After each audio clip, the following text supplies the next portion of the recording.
అమెరికాలోని బోస్టన్ దగ్గర ఉన్నటువంటి మసాచ్యూసెట్స్కి సంబంధించినటువంటి ఒక మొల్ల అబ్దుల్లా ఫరూక్ ఒక పిలుపునిచ్చుకొచ్చారు.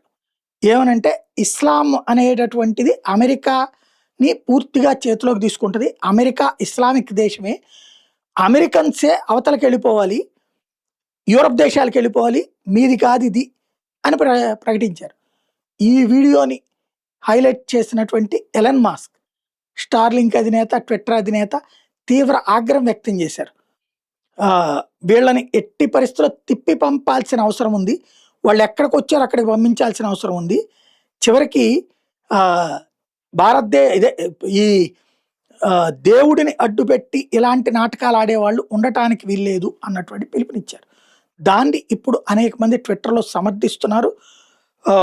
ఏదే అమెరికా నుంచి అమెరికన్సే తిప్పి పంపబడాలి అనేటటువంటిది చాదస్తాన్ని కనుక ఒప్పుకుంటే భవిష్యత్తులో మరింత దాడులు చేస్తారని ఆవేదన వ్యక్తం చేస్తున్నారు.